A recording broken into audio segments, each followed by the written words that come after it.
Welcome to another video from the Pi4All channel. In this video, I came to present a game that I developed using Python and PySide6, and here is a memory game. This game, it's going to bring you a lot of knowledge because it involves some techniques that you can apply in your projects. So look, when I click here, an image appears, okay. Oh, I got it right, and look how it sticks here, right? When I get it right, it keeps showing the image. And then, when I click here, it will disappear until I match another element, right? So we keep clicking until we match what's here. Available, right? Alright, I didn't record here. I got another one right.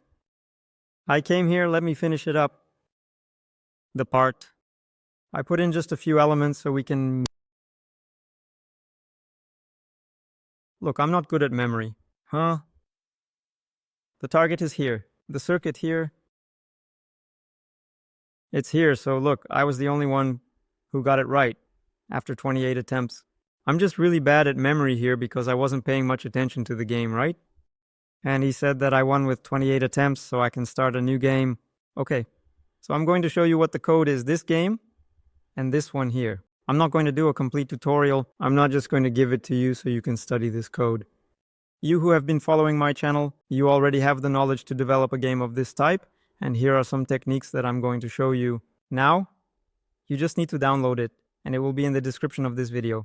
And I'm just going to ask you for a small favor to leave a like on the video, share it, and comment on what you thought of this project.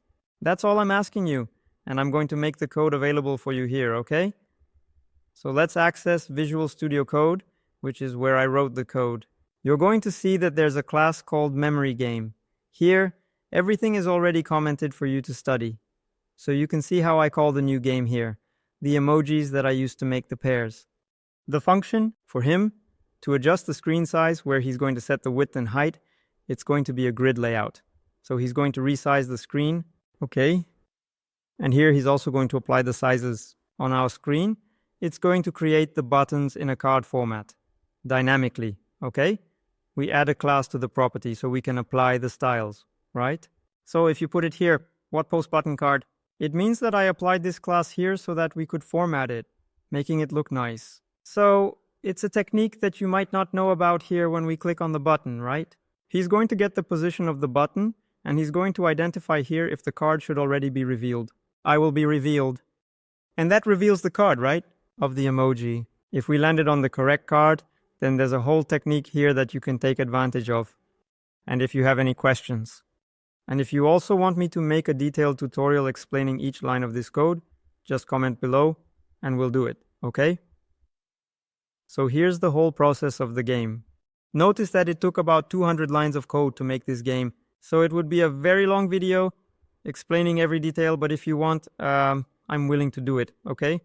So this code for this game will be available to you in the description. I will put it on GitHub. You just have to download it there and study and apply the techniques here. Alright, I hope you enjoyed this video. A big hug, see you later.